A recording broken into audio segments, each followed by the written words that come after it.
Hello friends, मैं उदय। आप सभी का स्वागत है आपके अपने YouTube channel English by Uday sir पर। गाइस, काफी अवेटेड बैच है। काफी स्टूडेंट्स जो TGT, PGT, NDA, CDS, LT grade, D triple SB, central government या स्टेट गवर्नमेंट किसी भी एग्जाम की अगर आप तैयारी कर रहे हैं, राइट, चाहे एनडीए हो, सीडीएस हो, टीजीटी हो, पीजीटी हो, एलटी ग्रेड हो, किसी भी स्तर का एग्जाम हो, तो ये मेरा एक विजनरी बैच है। फ्रॉम बेसिक टू सिलेक्शन, बुनियाद से पूरा चयन तक आपको हम लेके जाएंगे इस बैच में।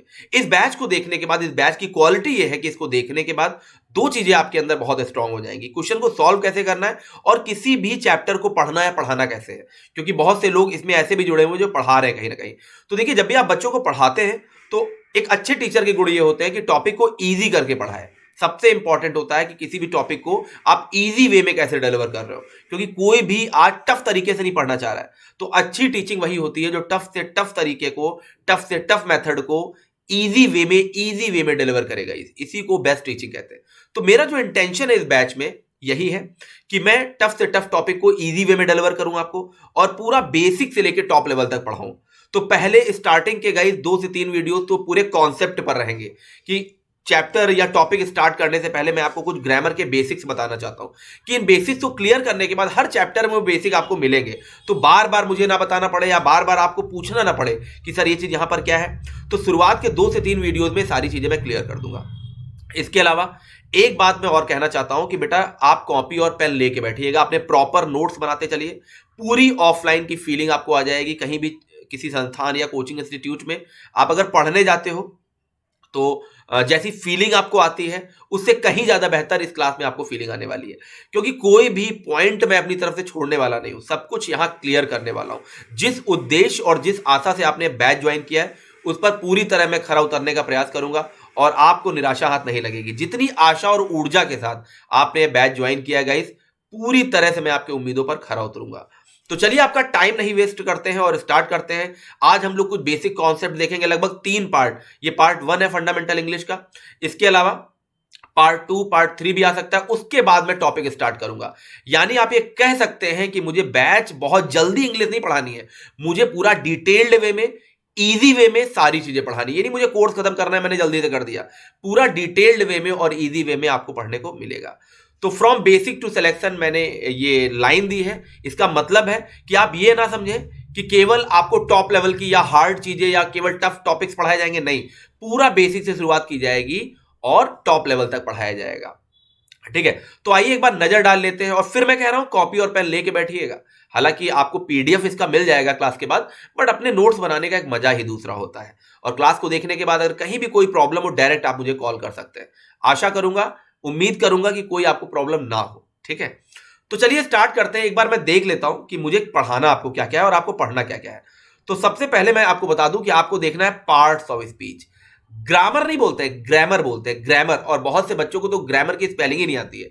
बहुत से बच्चे मैं देखता हूं कमेंट जब करते हैं तो कहते हैं सर ग्रामर का कोर्स कराना है, ग्रामर का बैच लेना है, तो GRAMMER लिख देते हैं। GRAMMAR होता है, राइट। तो इसमें हमें पार्ट्स ऑफ स्पीच पहले कवर करनी है। और मैं आपको बता दूं, चाहे सेंट्रल लेवल हो चाहे स्टेट लेवल हो, किसी भी एग्जाम की आप प्रिपरेशन कर रहे हो, 70% गाइज, 70% इंग्लिश केवल और केवल पार्ट्स ऑफ स्पीच से आती है, अगर आप समझ जाएं तो पार्ट्स ऑफ स्पीच में आपको क्या क्या पढ़ना है, यानी आपके सिलेक्शन में एक बहुत बड़ा रोल ये पार्ट्स ऑफ स्पीच प्ले करने वाला है। तो इसमें आपको नाउन पढ़ना है, प्रोनाउन पढ़ना है, वर्ब पढ़ना है, adverb, adjective, preposition, conjunction, interjection और डिटरमिनर्स भी गाइज आपको पढ़ने हैं। बहुत से बच्चों को लगता है, बहुत से लोगों को लगता है, बहुत से टीचर्स को लगता है कि पार्ट्स ऑफ स्पीच 8 होते हैं, बट मॉडर्न इंग्लिश में मैं आपको बता दूं, मॉडर्न इंग्लिश में पार्ट्स ऑफ स्पीच 9 होते हैं। इसमें एक डिटरमिनर भी जुड़ गया गाइस। डिटरमिनर भी बहुत ही इंपॉर्टेंट रोल प्ले करते हैं। तो noun, pronoun, verb, adverb, adjective, preposition, conjunction, interjection और डिटरमिनर्स भी आपको पढ़ना है। तो पार्ट्स ऑफ स्पीच का गाइस मतलब क्या होता है? देखिए, पार्ट्स आपको पता है, और स्पीच एक सेंटेंस होता है। स्पीच एक वाक्य होता है, एक सेंटेंस होता है। ठीक है, तो जैसे अगर मैं यहां पे एक सेंटेंस, छोटा सा एक सेंटेंस लिखता हूं, right, he is my brother, he is my brother, छोटा सा एक सेंटेंस मैं लिख रहा हूं। तो देखिए, ये एक स्पीच है, और इसमें जो वर्ड्स आए ना छोटे छोटे, ये इसका पार्ट है। तो इन्हीं दोनों को मिला के बनता है पार्ट्स ऑफ स्पीच। तो अब इसमें देखिए, ही क्या है? एक प्रोनाउन आया है। इस क्या है? एक वर्ब आया है। माई यहां पर क्या है? माई एक डेटरमिनर है गाइस, डेटरमिनर का काम कर रहा है। एडजेक्टिव मोस्टली डेटरमिनर्स ही कहलाते हैं। तो आर्टिकल्स हो गया, एडजेक्टिव हो गया, बहुत सारी चीजें जो आगे डिटेल्ड वे में मैं पढ़ाऊंगा। तो जो माई है यहां पर डेटरमिनर का काम कर रहा है। ब्रदर क्या हो गया, नाउन हो गया। तो आपने देखा इस छोटे से सेंटेंस में 3 से 4 मेंबर्स मिलकर एक सेंटेंस को बना रहे हैं। तो जब भी आप कोई सेंटेंस बोलते हो तो उसके जो पार्ट्स होते हैं वो पार्ट्स ऑफ स्पीच कहलाते हैं। कोई भी दुनिया का सेंटेंस इससे बाहर नहीं है। Noun, pronoun, verb, adverb, adjective, preposition, conjunction, interjection, determiner. आप दुनिया का कोई सेंटेंस हमको बोल के दिखाइए जिसमें ये मेंबर्स ना आए हो। तो अब क्लियर हो गया होगा कि एक स्पीच को बनने के लिए उसके पार्ट्स का होना बहुत जरूरी है। और पार्ट्स कहां से आते हैं, ये देखिए, noun, pronoun, verb, adverb, adjective, preposition, conjunction, interjection और डेटरमिनर। क्लियर। तो ये छोटी छोटी बातें आपको समझनी, बिल्कुल बेसिक लेवल से मैं लेके चलूंगा गाइस, बिल्कुल बेसिक लेवल से, ठीक है। इसके अलावा वॉइस आपको पढ़ना है। वॉइस को ही एक्टिव पैसिव वॉइस कहते हैं। वॉइस को केवल आप ये ना समझें कि एक एक्टिव होगा और 4 उसके ऑप्शंस होंगे। Active passive voice guys fillers में भी आता है, फिल इन द ब्लैंक्स में आप देख सकते हैं, एरर्स में देख सकते हैं। इससे एरर्स आ सकते हैं, सेंटेंस इंप्रूवमेंट आ सकता है। मतलब वॉइस मैं आपको इस तरह पढ़ाने वाला हूं कि उसके बाद चाहे फिल इन द ब्लैंक्स आए, चाहे एरर्स आए, किसी भी टाइप का क्वेश्चन है, आपको प्रॉब्लम नहीं होगी। नरेशंस आपको पढ़ना है। डायरेक्ट एंड इनडायरेक्ट स्पीच आपको इसमें पढ़ना है। डायरेक्ट एंड इनडायरेक्ट स्पीच को ही नरेशन कहते हैं गाइस। इसमें भी फिलर्स आ सकते हैं, एरर्स आ सकते हैं, सेंटेंस इंप्रूवमेंट आ सकता है। तो मतलब एक चैप्टर से कई सारे क्वेश्चन बन सकते हैं, कई टाइप के क्वेश्चन बन सकते हैं। ये चीज आपको समझनी है, राइट। अच्छा, एक चीज और मैं बता दूं, बहुत से लोगों को लगता है कि एक्टिव पैसिव वॉइस और डायरेक्ट इनडायरेक्ट में एक क्वेश्चन होगा, 4 ऑप्शंस होंगे। ऐसा नहीं है, इस पर एरर्स भी आ सकती है। तो हर चैप्टर के बाद मैं बता दूं, चाहे वो पार्ट्स ऑफ स्पीच के हो, राइट, चाहे ये जो मैं बता रहा हूं, अब हर चैप्टर के बाद लगभग 40 to 50 एमसीक्यूज में कराने वाला हूं, ताकि एक ऐसी पिक्चर आपके माइंड में बन जाएगी कि फिर आपको ग्रामर से डर नहीं लगेगा। और बिल्कुल इजी वे में मैं पढ़ाऊंगा। मैं इसीलिए जाना चाहता हूं ग्रामर में कि ग्रामर चाहे कितना भी टफ टॉपिक क्यों ना हो, लेकिन एक इजी वे में जो एक्सप्रेस करने का मेरा तरीका है, जो मेरा मेथड है, वो बच्चों को बहुत पसंद आता है। और बहुत से बच्चे सेंट्रल लेवल, स्टेट लेवल में आज अपनी अपनी जगह पर जॉब कर रहे हैं और बहुत से टीचर्स ऑलरेडी पढ़ा भी रहे हैं, राइट। मैंने बहुत से लोगों को, ऐसे लोगों को पढ़ाया है जो ऑलरेडी कहीं ना कहीं इंडिया में पढ़ा भी रहे हैं। इसके अलावा टाइम एंड टेंस देखेंगे, very very important. 6th 7th 8th में तो हम लोग बचपन में यही जानते थे कि केवल टेंस अगर हमको आ गया, रहा है, रही है, अगर आप हमको पता चल गया, या ताते ती कहीं लग गया, कहां लगता है ये पता चल गया, तो हमको इंग्लिश आ गई। ऐसा भूल बिल्कुल मत करिएगा और ये एक्सपेक्ट मत करिएगा कि आपको पढ़ाया जाएगा तातीते कहां लगता है। इंग्लिश एक अलग फॉर्मेट पे चलती है। इंग्लिश को हिंदी में ट्रांसलेट करके मत पढ़िएगा। इंग्लिश इंग्लिश होती है, हिंदी हिंदी होती है। और ये जिम्मेदारी मेरी है कि ये सारे डर आपके अंदर नहीं आएंगे और इजी वे में आपको इंग्लिश आ जाएगी, बिल्कुल बेसिक लेवल से आपको इंग्लिश आ जाएगी। तो यहां पर जो आप इंग्लिश पढ़ने वाले हो, पूरे कॉन्सेप्चुअल तरीके से पढ़ने वाले हो, क्योंकि जो रटा हुआ होता है ना बेटा, वो एक ना एक दिन आप भूल जाओगे, लेकिन जो समझा हुआ होता है जिंदगी भर याद रहेगा। इसके अलावा आर्टिकल्स पढ़ेंगे, बड़ा इंपॉर्टेंट रोल प्ले करते हैं ए, एन और द। बहुत से लोगों को लगता है कि वॉवेल साउंड के पहले, कॉन्सोनेंट्स के पहले यही सब पढ़ लें, आर्टिकल्स क्लियर हो जाएंगे। ऐसा बिल्कुल नहीं है। बड़े नए नए फैक्ट्स आपको आर्टिकल में पता चलेंगे। कंडीशनल सेंटेंस पढ़ेंगे।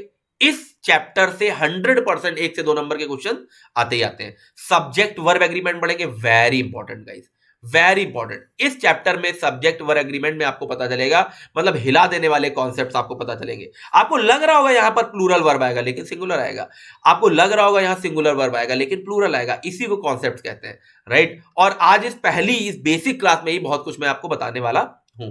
इसके अलावा मॉडल्स पढ़ेंगे, कैन कुड का यूज पढ़ेंगे, मे माइट का यूज पढ़ेंगे, विल वुड का यूज पढ़ेंगे, माइट का यूज पढ़ेंगे, यूज टू का यूज पढ़ेंगे, मस्ट का यूज पढ़ेंगे। मॉडल्स भी बड़ा इंपॉर्टेंट रोल प्ले करते हैं। तो ये सारी चीजें हमें पढ़नी है, राइट।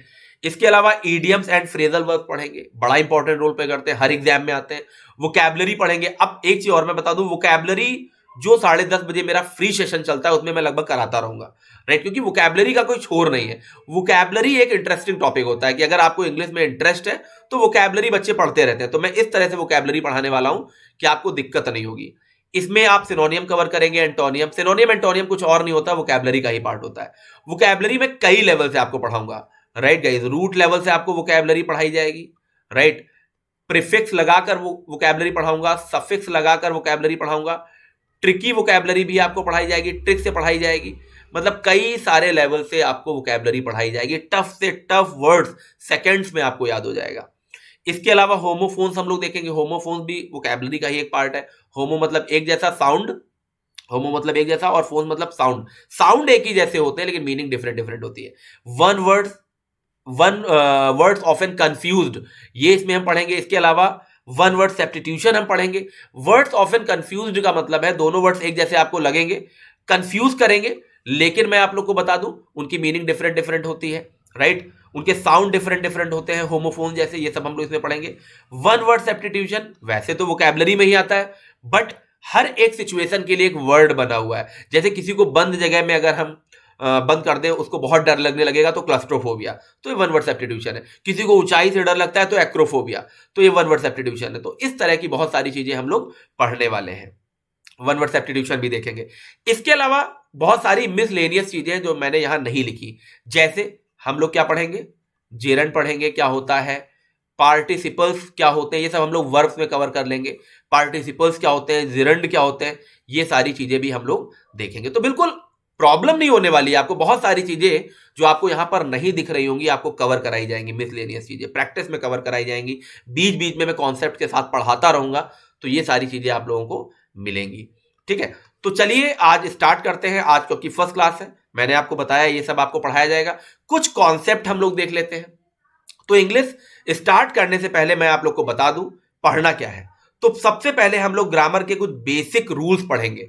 तो ग्रामर बेसिक पार्ट 1 में सबसे पहले हम लोग क्या पढ़ेंगे, सबसे पहले हम लोग पार्ट्स ऑफ स्पीच का रिलेशन पढ़ेंगे कि आखिर इंग्लिश में कोई चैप्टर पढ़ाया जाता है तो क्यों पढ़ाया जाता है, उसकी नीड क्यों पड़ी, उसकी जरूरत क्यों पड़ी हमें, सबसे पहले हम लोग ये देखेंगे।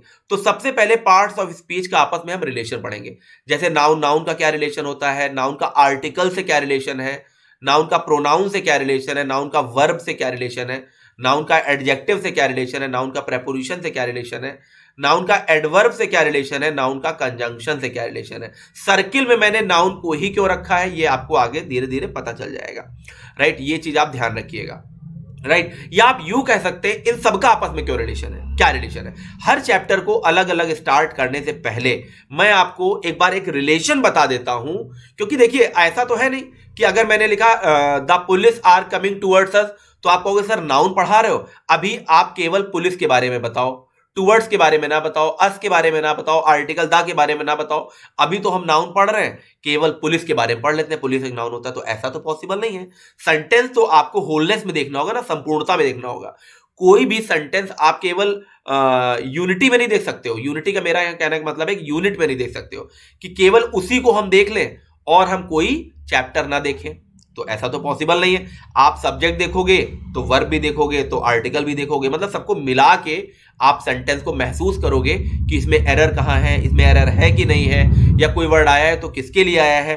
तो ये कहने का मेरा मतलब है, यूनिटी का मेरा मतलब ये है। यूनिटी का मेरा मतलब यहां पर ये कहने का, किसी भी चैप्टर को आप इंडिविजुअल तरीके से नहीं पढ़ सकते जब तक उस चैप्टर पर दूसरे चैप्टर का क्या प्रभाव है ये आपको ना पता हो, राइट। तो ये चीजें हम लोग देखने वाले हैं गाइस इसमें, ठीक है। तो चलिए आगे बढ़ते हैं।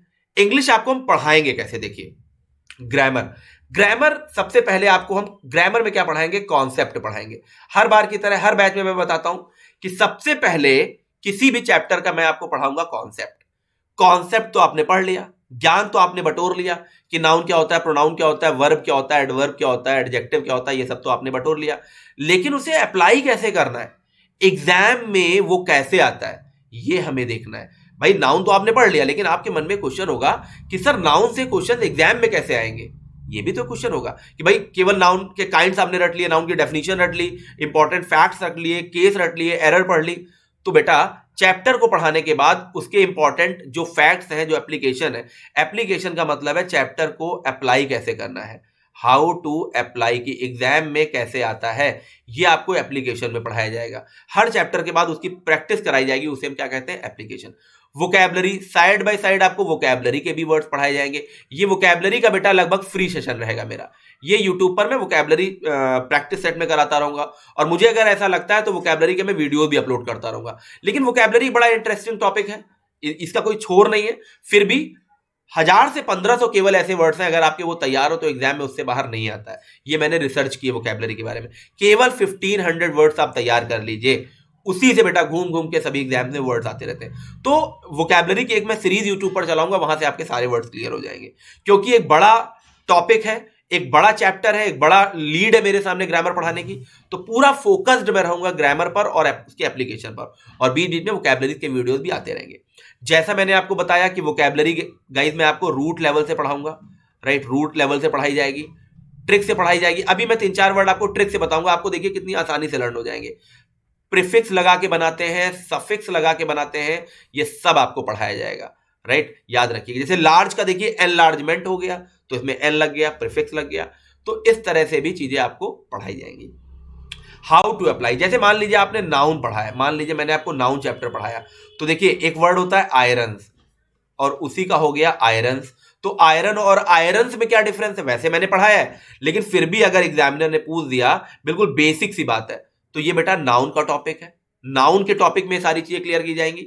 या मैंने कहा रिच और रिचेस में क्या डिफरेंस है, ये आपको नाउन में पता चलेगा कि रिच तो आपने बचपन से सुना होगा, लेकिन रिचेस ये क्या होता है, गलत कर बैठेंगे। बहुत से लोगों को लगता है कि सर इसका कोई मतलब ही नहीं होता है, लेकिन ऐसा नहीं है। रिच का मतलब क्या होता है, अमीर, ये एक एडजेक्टिव है, लेकिन रिचेस क्या होता है, एसेट्स, धन संपदा, अमीरी। आयरन क्या होता है, आयरन एक मेटल है, मटेरियल नाउन है, लेकिन आयरन का मतलब क्या हो गया, जंजीरें, बेड़ियां, शेकल्स बोल सकते हो, चेन्स बोल सकते हो। तो ये सारी चीजें आपको पता चलेंगी, ये सारी चीजें किसमें पता चलेंगी, आपको एप्लीकेशन में पता चलेंगी। नाउन जैसे मैंने पढ़ाया, तो इस तरह के मैं डिफरेंसेस आपको बताऊंगा। जो भी इंपॉर्टेंट फैक्ट्स हैं वो सारे आपको बताए जाएंगे। जैसे न्यूज में एस लगा है लेकिन सिंगुलर है, राइट, कैटल में एस नहीं लगा है फिर भी प्लूरल है। तो ये छोटे छोटे फैक्ट बिल्कुल बेसिक से मैं बता रहा हूं, जब मैं नाउन चैप्टर पढ़ाऊंगा तो इस तरह के फैक्ट्स आपके क्लियर किए जाएंगे।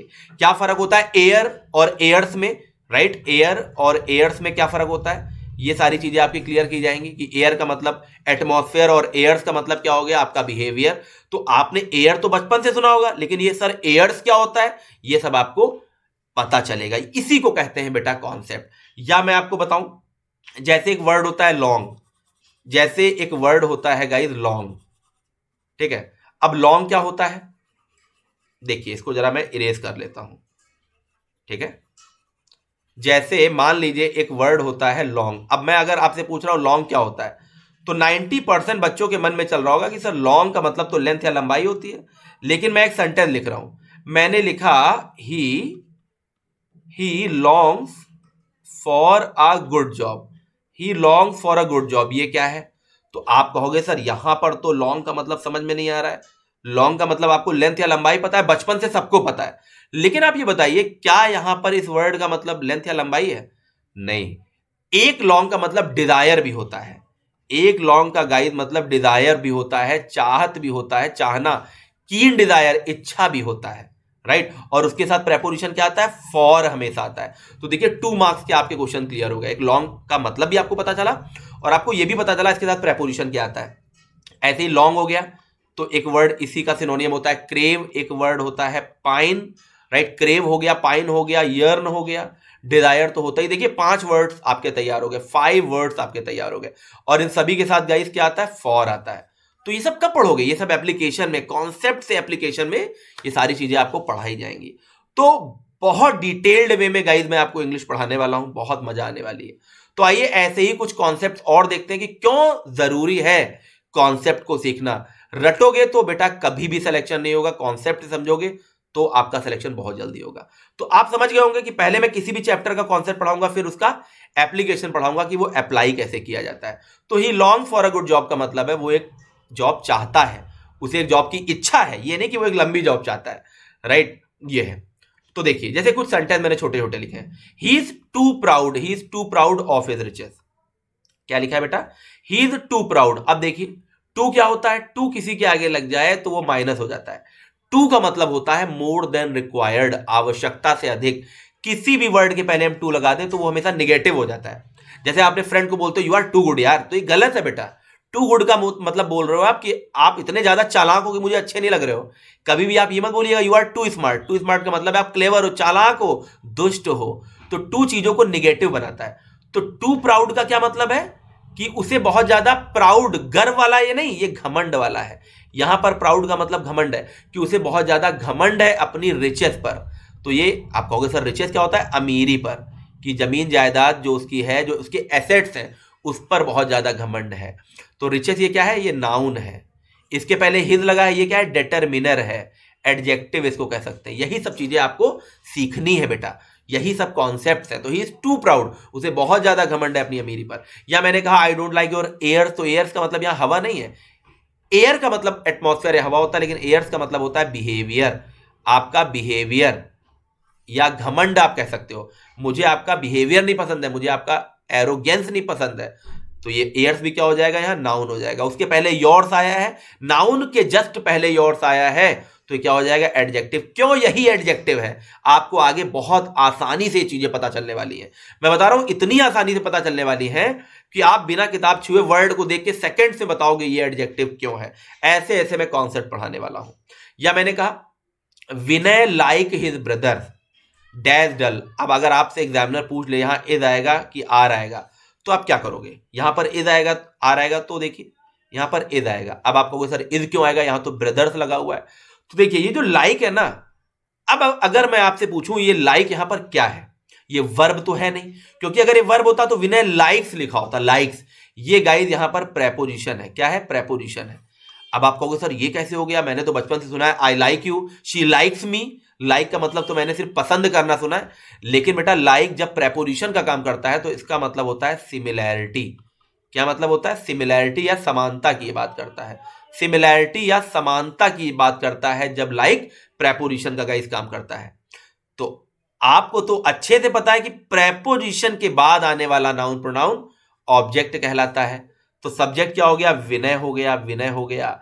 तो यहां पर क्या आ जाएगा, इज आ जाएगा। विनय लाइक हिज ब्रदर्स, क्योंकि वर्ब तो बेटा सब्जेक्ट के हिसाब से आता है ना, तो विनय क्या हो गया, आपका सब्जेक्ट हो गया।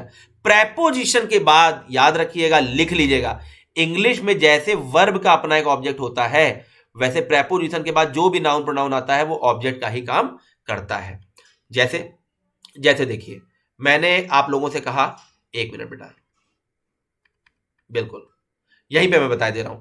जैसे ये बताइए अगर मैं यहां पर लिख दूं ही डिपेंड्स, आप खुद सोचिए ही डिपेंड्स ऑन, आपको क्या सही लग रहा है, आई सही लग रहा है या मी सही लग रहा है। या मैंने कहा शी लाव्ड एट, दे सही लग रहा है बेटा आपको कि देम सही लग रहा है, आपको क्या सही लग रहा है बताइए।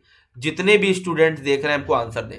शी लाव्ड एट, दे सही लग रहा है कि देम, तो आपको सर दे तो नहीं सही लग रहा है, देम सही लग रहा है। She लाव्ड at them, he depends on I नहीं, ही डिपेंड्स ऑन मी, तो आई का ऑब्जेक्ट मी बनता है, दे का ऑब्जेक्ट देम बनता है, राइट। और वर्ब के बाद जो आए वो क्या कहलाता है, ऑब्जेक्ट, और वर्ब के जो पहले आए वो क्या कहलाता है, सब्जेक्ट।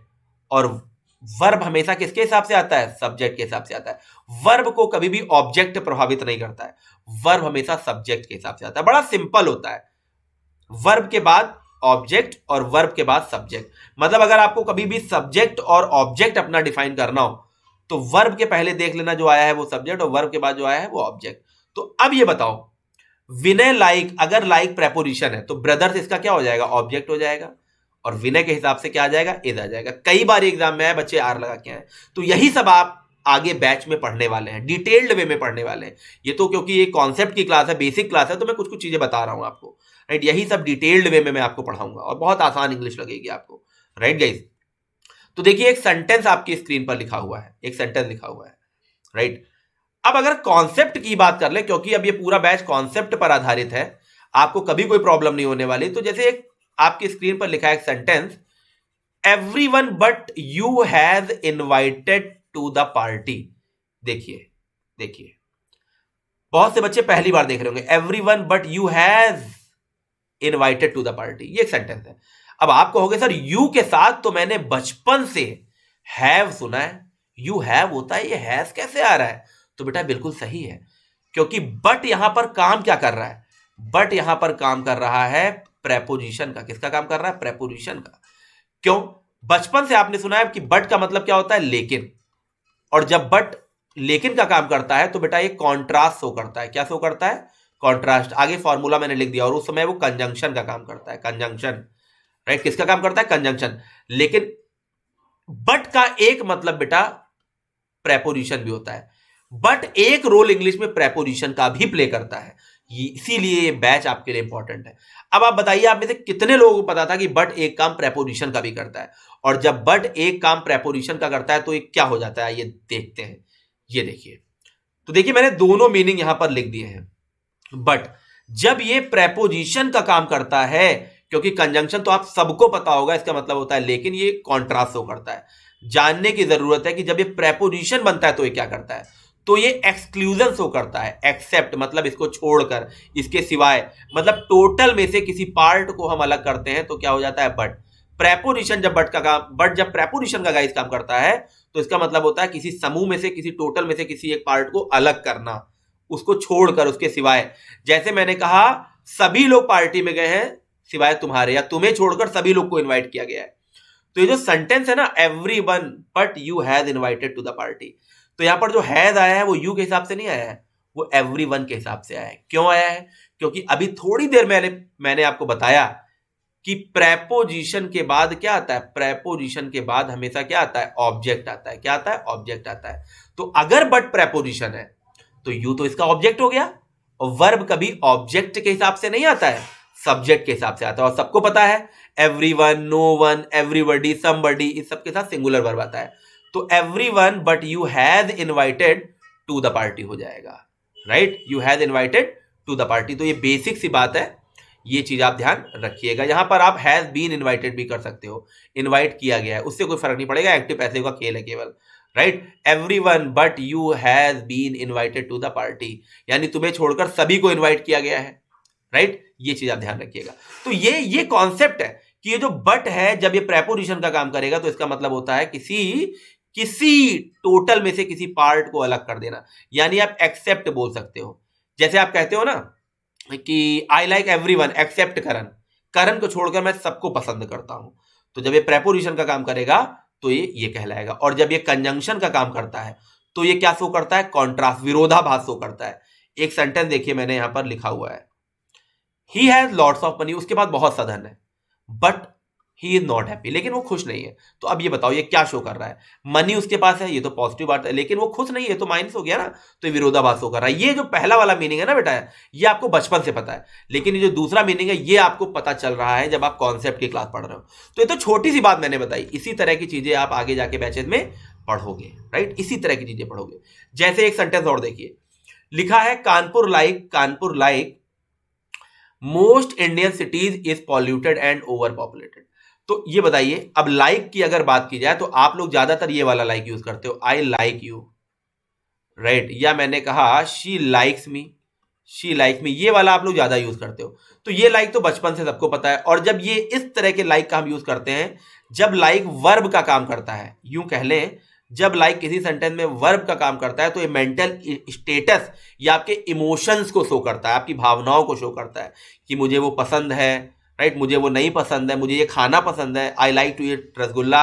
तो ये आपके मेंटल स्टेटस और भावनाओं को शो करता है। बट जब लाइक प्रेपोजिशन का काम करता है तो ये बेटा सिमिलैरिटी को शो करता है। किसको शो करता है?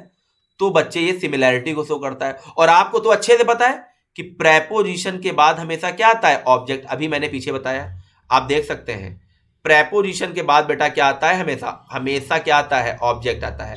ही डिपेंड्स ऑन, आई नहीं होगा, मी, या शी लाव्ड एट, दे नहीं होगा, देम, अभी मैंने बताया था, राइट? तो लाइक यहां पर प्रेपोजिशन का काम कर रहा है, और इसीलिए इसका जो सेंस यहां निकल रहा है समानता या सिमिलैरिटी की बात कर रहा है। मतलब ये कह रहा है Kanpur like most Indian cities, Kanpur जो दूसरे भारत के जो सिटीज है उनकी तरह समानता की बात कर रहा है। पॉल्यूटेड है और ओवर पॉपुलेटेड है, उनमें बहुत ज्यादा जनसंख्या है। तो एक चीज बताइए, अगर लाइक यहां प्रेपोजिशन हो गया तो क्या ये सिटीज वर्ब हो, सब्जेक्ट हो सकता है? नहीं, ये सिटीज तो इसका ऑब्जेक्ट हो गया। और वर्ब कभी भी ऑब्जेक्ट के हिसाब से नहीं आता है, वर्ब बच्चे किसके हिसाब से आता है, सब्जेक्ट के हिसाब से। तो आपका सब्जेक्ट क्या हो गया, कानपुर। कानपुर के अकॉर्डिंग यहां पर क्या यूज हुआ है, इज यूज हुआ है। ये बेसिक सी बात आपको समझनी है। यही एग्जामिनर इसी तरह की चीजों का फायदा उठाएगा। अगर आपको नहीं पता है कि लाइक एक काम प्रेपोजिशन का भी करता है तो आपको कोई सिटीज है यहां तो आर होना चाहिए, यही आप गलती कर बैठोगे। तो यही चीजें आपको समझनी है, राइट? यही बातें मैं समझाने का प्रयास आपको कर रहा हूं। तो देखिए यहां पर मैंने फिगर के माध्यम से बता रखा है कि लाइक जब वर्ब का काम करता है तो क्या काम करता है, जब ये बेटा वर्ब का काम करता है तो ये इमोशंस की बात करता है, मेंटल स्टेटस की बात करता है। बट लाइक जब प्रेपोजिशन का काम करता है तो ये सिमिलैरिटी की बात करता है, और उस समय लाइक के बाद आए हुए नाउन की कोई भी वैल्यू नहीं रह जाती है, उसके पहले वाला जो नाउन होता है वो इंपॉर्टेंट होता है, राइट। उसके पहले वाला जो नाउन होता है वो इंपॉर्टेंट होता है, ठीक है, याद रखिएगा। जैसे एक मैं सेंटेंस यहां लिखना चाहता हूं, एक छोटा सा सेंटेंस है, मैं यहां पर लिखना चाहता हूं, देखिए ये आया हुआ एग्जाम में क्वेश्चन है, ठीक है। जैसे मैं लिखूं, अब देखिए आप सब लोग कर लोगे। मैंने लिखा हरी, हरी लाइक हिज ब्रदर, हरी लाइक हिज ब्रदर डैश डल। बताइए इज डल होगा कि आर डल होगा, आप सभी लोग बताएं। Hari like his brother, is dull होगा कि आर डल। अब लाइक तो भैया प्रेपोजिशन है, और प्रेपोजिशन के बाद क्या आता है, ऑब्जेक्ट आता है, तो सब्जेक्ट तो आपका हरी हो गया, और हरी के अकॉर्डिंग यहां इज आ जाएगा, तो Hari like his brother is dull हो जाएगा, क्योंकि यहां पर ये प्रेपोजिशन का काम कर रहा है, और जब ये प्रेपोजिशन का काम कर रहा है तो कह रहा है इक्वलिटी, समानता की बात की, हरी अपने भाइयों के जैसे क्या है, डल है। तो ये कहते हैं, इसे कहते हैं कॉन्सेप्ट। वरना आप रटते जाइए, प्रेपोजिशन रटते जाइए, इन का यूज, ऑन का यूज, एट का यूज, कोई मतलब नहीं है। तो अभी तक जहां तक मैं समझ पा रहा हूं, एक कॉन्सेप्ट आपका क्लियर हो गया होगा कि प्रेपोजिशन के बाद जो भी नाउन प्रोनाउन आता है वो क्या काम करता है, ऑब्जेक्ट का, और ऑब्जेक्ट के हिसाब से कभी भी वर्ब नहीं आता, इसके पहले जो आएगा वो सब्जेक्ट आएगा, और वर्ब हमेशा सब्जेक्ट के हिसाब से आता है। ये है, इसीलिए देखिए किसी भी चैप्टर को शुरू करने से पहले मैंने ये जरूरी समझा कि पहले आपको बेसिक्स बताया जाए।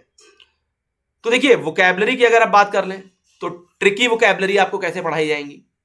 जैसे मान लीजिए एक वर्ड लिखा है फोर्थ राइट, तो फोर्थ राइट का मतलब क्या होता है, फोर्थ राइट का मतलब होता है बोल्ड होना, बोल्ड होना, राइट, या स्ट्रेट फॉरवर्ड आप कह सकते हो, स्ट्रेट फॉरवर्ड होना, या फ्रैंक होना आप कह सकते हो, बोल्ड होना, स्ट्रेट फॉरवर्ड होना, या फ्रैंक होना गाइस।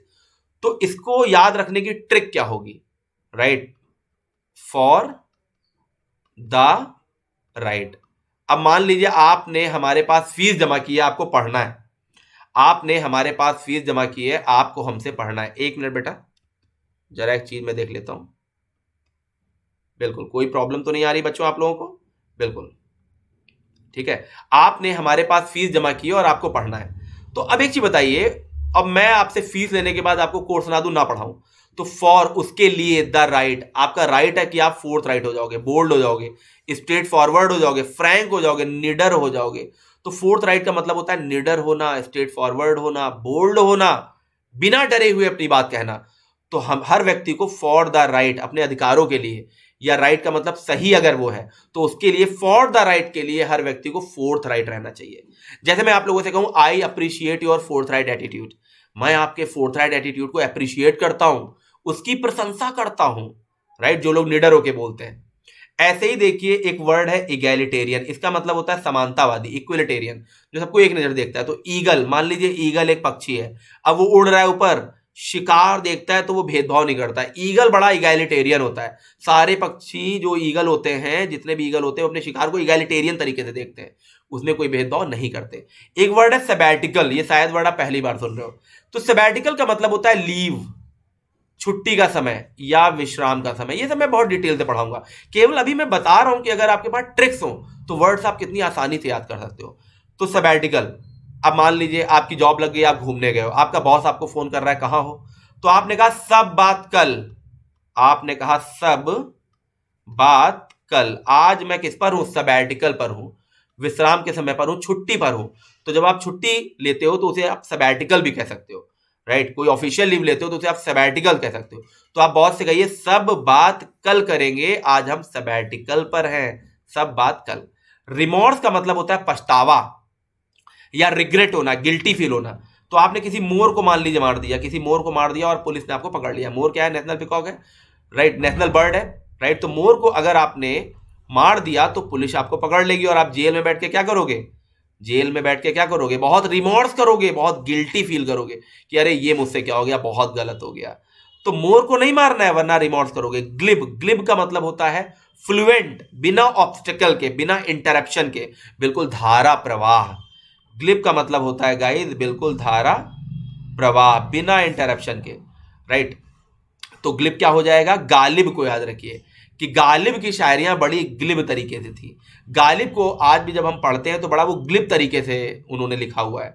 तो फिर से देख लेते हैं। Fourth right, straight forward, for the right trick याद रखिएगा। इगैलिटेरियन, समानतावादी, ईगल जो पक्षी होता है वो सारे शिकार को एक नजर से देखता है। सबैटिकल, सब बात कल करते हैं, आज हम छुट्टी पर है। रिमोर्स, मोर को नहीं मारेंगे, आपका नेशनल बर्ड है ना मोर, तो उसको नहीं मारेंगे वरना जेल हो जाएगी। तो मोर को याद कर करके मैं जेल में रिमोर्स कर रहा था, पछतावा हो रहा था मुझे।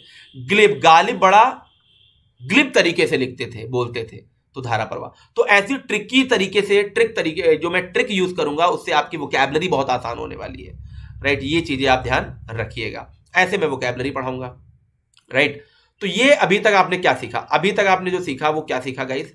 अभी तक जो मैंने बताने का आपको प्रयास किया वो मैंने क्या किया? देखिए, मैंने आपको जो बताने का प्रयास किया वो क्या क्या आपने सीखा। मैंने आपको बताया कि कॉन्सेप्ट से पढ़ना है। कॉन्सेप्ट में एक कॉन्सेप्ट आपका क्लियर हो गया होगा कि प्रेपोजिशन के बाद कोई भी नाउन प्रोनाउन आता है वो ऑब्जेक्ट का काम करता है। एक कॉन्सेप्ट ये क्लियर हो गया होगा।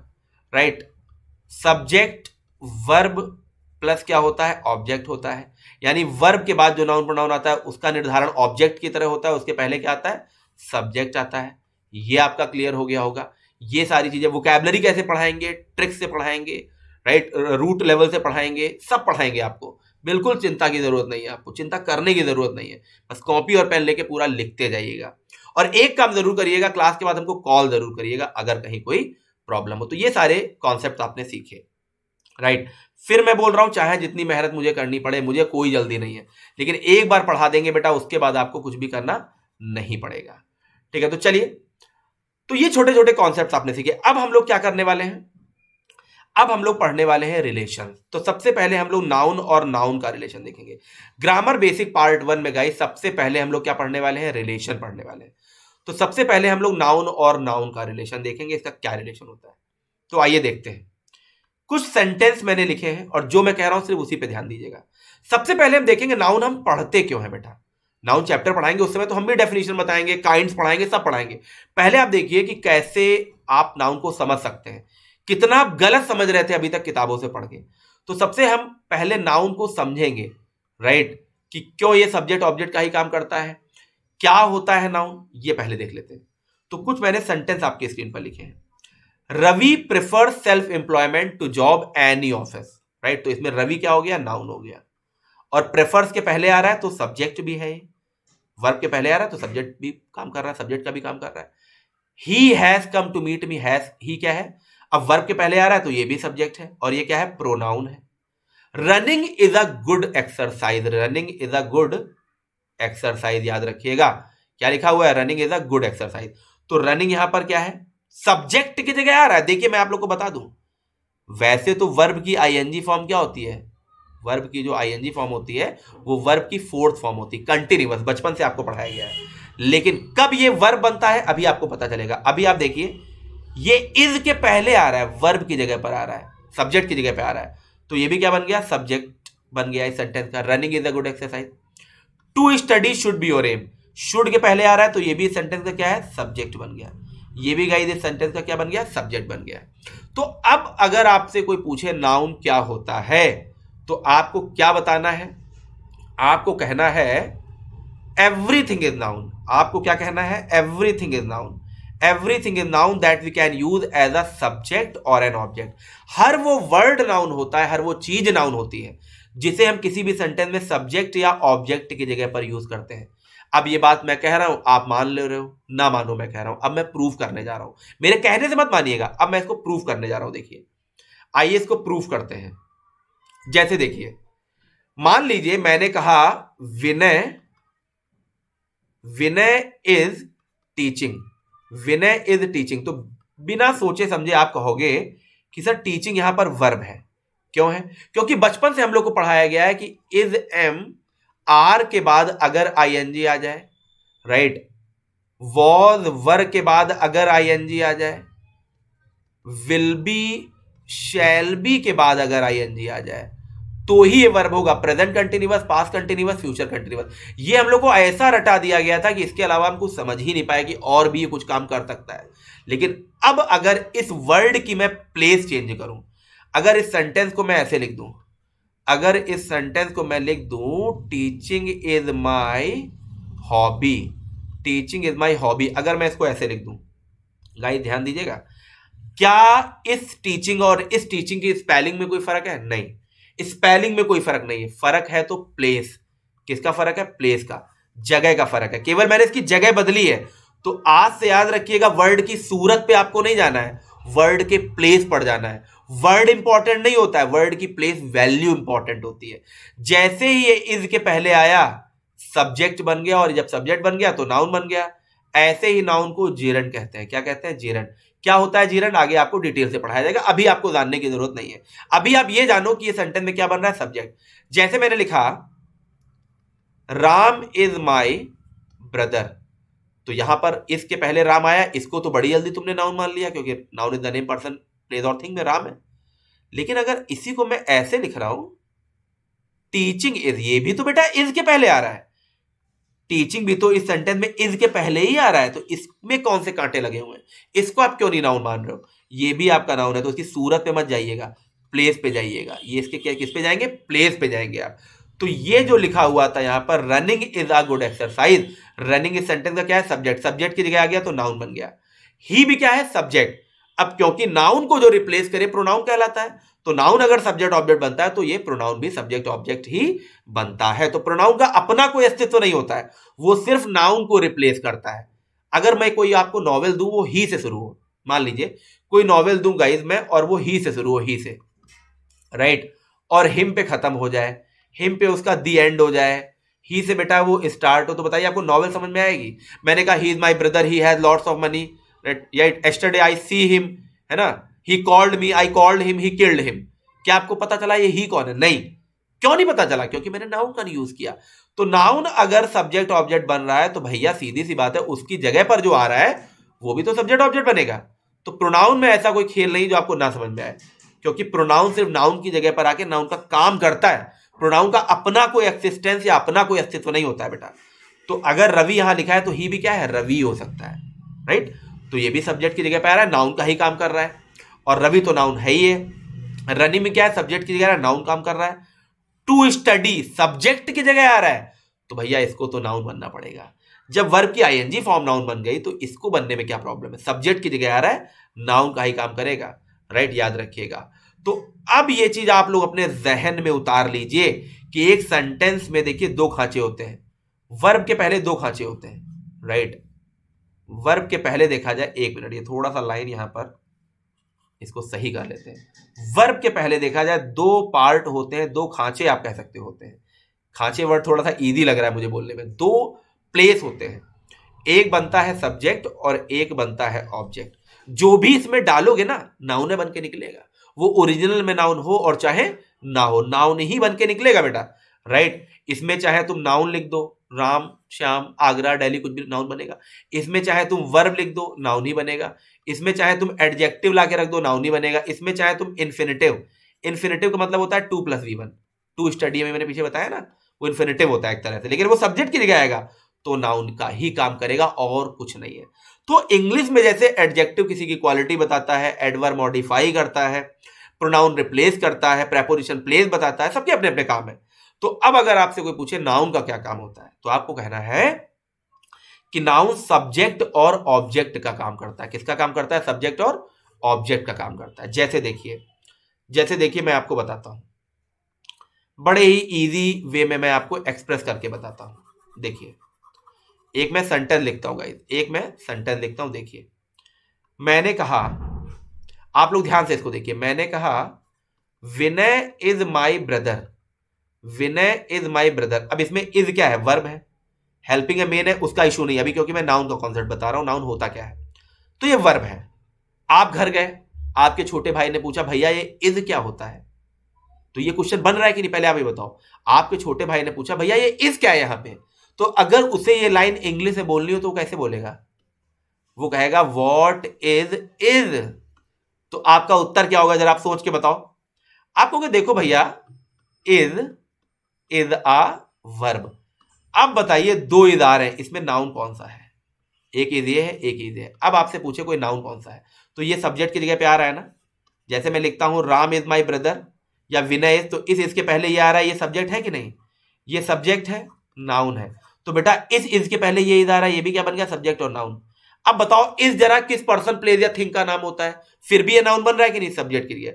तो noun is the name person place और थिंग, ये स्कूलों में पढ़ाया जाता है, ये बच्चों को समझाया जाता है कि उनका माइंड उतना ही है, अभी छोटे बच्चे हैं।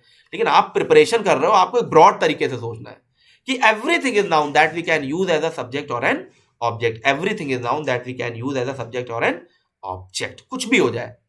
जैसे देखिए मैंने लिखा, मैं यहां पे लिखे दे रहा हूं, ठीक है। मैंने लिखा Vinay, Vinay is a good boy, Vinay is a good boy. मैंने कहा बेटा ये गुड क्या होता है, आपको सर गुड एडजेक्टिव होता है। तो मैं ये क्वेश्चन कैसे पूछूंगा इंग्लिश में, मैं आपसे पूछूंगा what is good, what is good, तो आपका आंसर क्या होगा, अब बताइए। इसीलिए मैं कहता हूं इंग्लिश में वर्ड नहीं, वर्ड की प्लेस वैल्यू इंपॉर्टेंट होती है।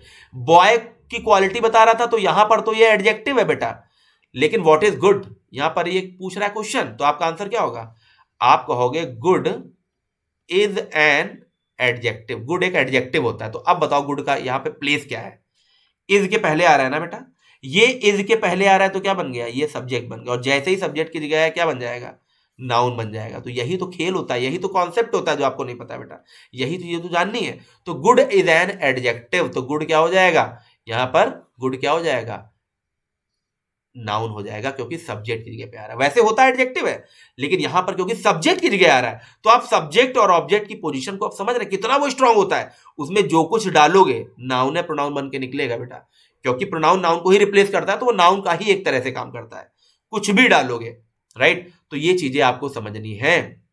तो देखिए रवि नाउन था लेकिन उसका प्लेस सब्जेक्ट का था, नाउन था। ही प्रोनाउन है लेकिन प्लेस सब्जेक्ट का है, तो नाउन की जगह पे है, नाउन का काम कर रहा है। रनिंग वैसे वर्ब है लेकिन सब्जेक्ट की जगह पे आ रहा है, नाउन का काम कर रहा है। ऐसे ही नाउन को जेरंड कहते हैं। टू स्टडी वैसे तो इन्फिनेटिव है लेकिन सब्जेक्ट की जगह पे आ रहा है, टू स्टडी पढ़ाई करना आपका एम होना चाहिए। तो टू स्टडी सब्जेक्ट की जगह आ रहा है, नाउन बन गया। तो अब बताइए टू स्टडी और रनिंग, कोई आपका दोस्त है जिसका नाम हो रनिंग, या मैंने कहा smoking is injurious to health, तो इसमें स्मोकिंग नाउन है, सब्जेक्ट की जगह आ रहा है, smoking is injurious to health, इसके पहले आ रहा है। तो कोई आपका दोस्त है जिसका नाम स्मोकिंग हो, कोई टहलने वाली जगह जिसका नाम स्मोकिंग हो, लेकिन नाउन है क्योंकि सब्जेक्ट की जगह आ रहा है। तो अब आप समझ गए होंगे कि नाउन क्या होता है, right. Everything is noun that we can use as a subject और एन ऑब्जेक्ट। अब आइए इसमें एक और क्वालिटी हम आपको बता दें। जैसे देखिए एक सेंटेंस में लिखा है विनय राइट्स अ लेटर, राइट्स के पहले विनय आया है तो ये क्या है, सब्जेक्ट है, नाउन है। और बाद में लेटर आया है तो ये ऑब्जेक्ट है, ये भी नाउन है। सब्जेक्ट ऑब्जेक्ट की जगह आएगा तो नाउन का ही काम करेगा। अब मैंने इसकी पोजीशन को बदला है, मैंने लिखा a letter is written by him, oh sorry यहां पर विनय होना चाहिए, a letter is written by Vinay, क्योंकि विनय का विनय हो जाएगा। अब एक चीज बताइए, क्या लेटर की स्पेलिंग में कोई डिफरेंस है, नहीं है। क्या विनय की स्पेलिंग में कोई डिफरेंस है, नहीं है। जबकि पहले सेंटेंस में जो सब्जेक्ट है वो विनय है और दूसरे सेंटेंस का जो ऑब्जेक्ट है वो विनय है। पहले सेंटेंस का जो ऑब्जेक्ट है वो लेटर है, दूसरे सेंटेंस का जो सब्जेक्ट है वो लेटर है, लेकिन नाउन में कोई परिवर्तन नहीं है।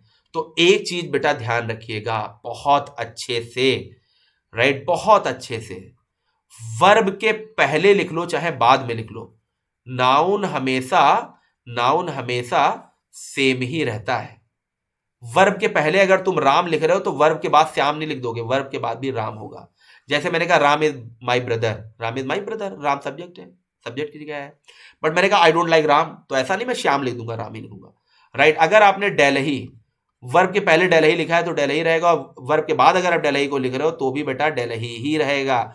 Noun will never be changed as a subject और एन ऑब्जेक्ट, मैंने लिख दिया है। नाउन में कभी कोई परिवर्तन नहीं होता है एज अ सब्जेक्ट और एन ऑब्जेक्ट। सब्जेक्ट ऑब्जेक्ट की जगह नाउन की स्पेलिंग में कभी कोई चेंज नहीं होता है, but pronoun will always be change, लेकिन प्रोनाउन हमेशा चेंज होता है।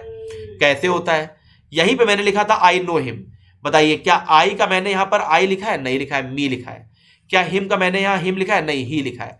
तो प्रोनाउन हमेशा चेंज होता है। आई नो हिम का क्या हो गया, he is known to me, तो देखिए आई का मी हो गया, हिम का ही हो गया।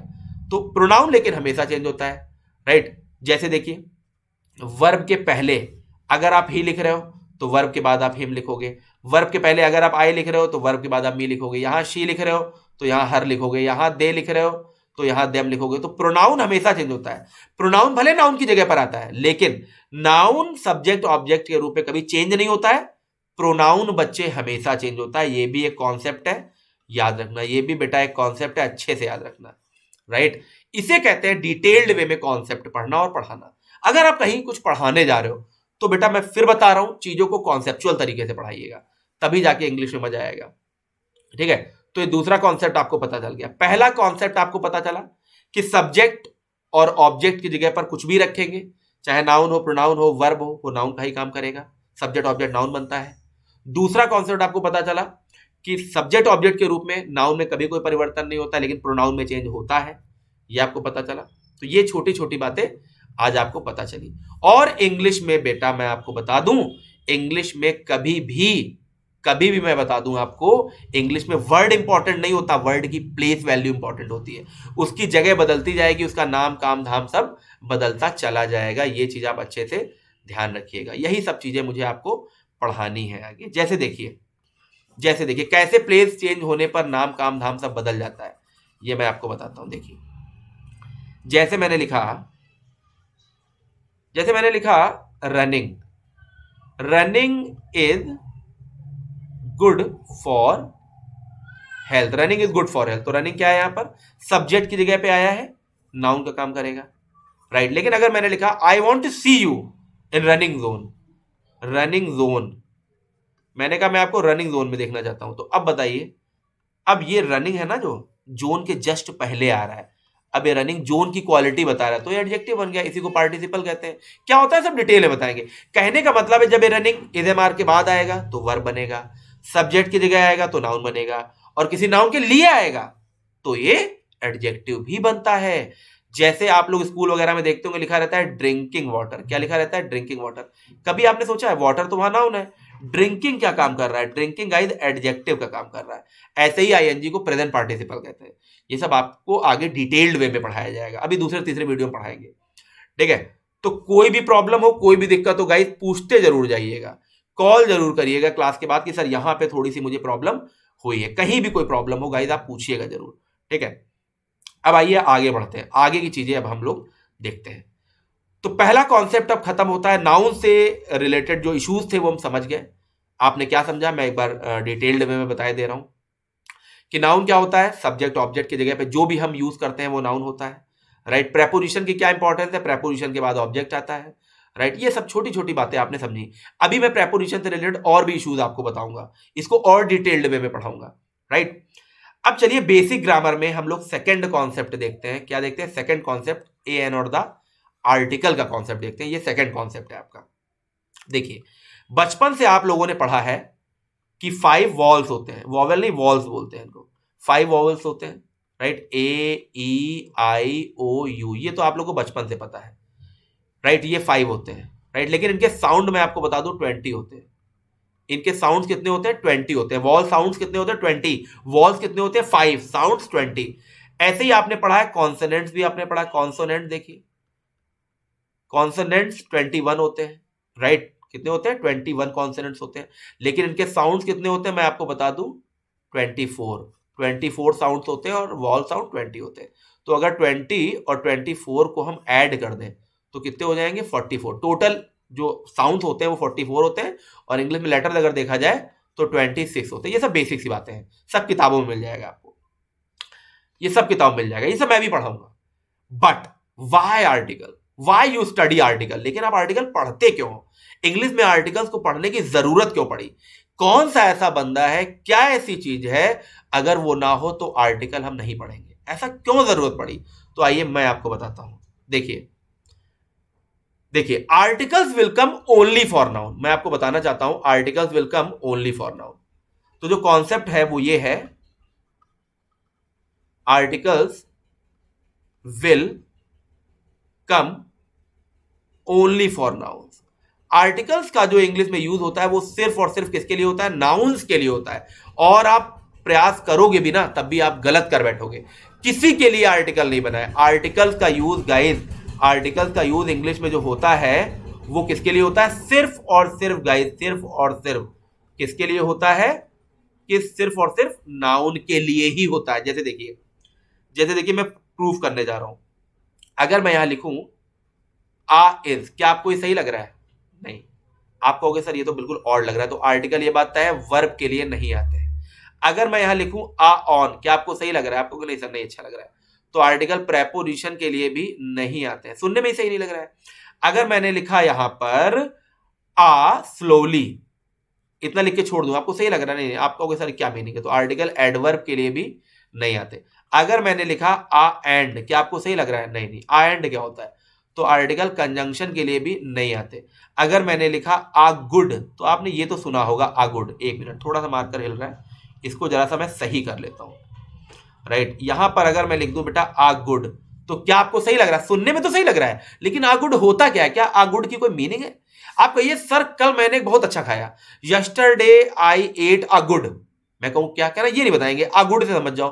तो आ गुड की कोई मीनिंग है? इंग्लिश का मतलब ये नहीं होता आप कुछ भी कहीं भी लिख दीजिए, उसकी एक मीनिंग होनी चाहिए। तो ये बात तय है, आ गुड आर्टिकल एडजेक्टिव के लिए भी नहीं आता है। आप पिताजी से कहिए मैं आपके लिए एक बहुत अच्छी लाया हूं, पापा कहें क्या, कहना ये नहीं बताऊंगा, तो मैं आपके लिए आ गुड लाया हूं, इससे अंदाजा लगा लीजिए। तो आ गुड की भी कोई मीनिंग नहीं है, सुनने में भले सही लग रहा हो। तो आर्टिकल इंग्लिश में किसी के लिए नहीं आता है, किसी के लिए नहीं, ना वर्ब के लिए, ना प्रेपोजिशन के लिए, ना एडवर्ब के लिए, ना कंजंक्शन के लिए, ना किसी के लिए नहीं आता है। लेकिन ये बताइए, अगर मैं लिख दूं आप पेन, बताइए सही लग रहा है कि नहीं? अगर मैं लिख दूं द रिवर, बताइए सही लग रहा है कि नहीं? बिल्कुल सही लग रहा है। ये सारे क्यों आपको गलत लग रहे थे, ये सारे आपको क्यों सही लग रहे हैं? क्योंकि ये इसी के लिए बना है। Articles will come only for noun, ये बात अपने जहन में बैठा लीजिए। आज की क्लास का दूसरा कॉन्सेप्ट मैं पढ़ा रहा हूं, आर्टिकल सिर्फ और सिर्फ नाउन के लिए आते हैं। आप पेन सही क्यों लग रहा है? क्योंकि ये इसी के लिए बना है। आर्टिकल कहता है मीनिंग तभी देंगे जिसके लिए बने, जब तक वो नहीं लिखोगे। राइट, तो आज का जो आर्टिकल का पहला कॉन्सेप्ट आपने सीखा, वो ये सीखा कि आर्टिकल्स, आर्टिकल्स किसके लिए बने? Article plus noun. आर्टिकल किसके लिए आते हैं? नाउन के लिए आते हैं। राइट, अब आइए दूसरी चीज समझते हैं।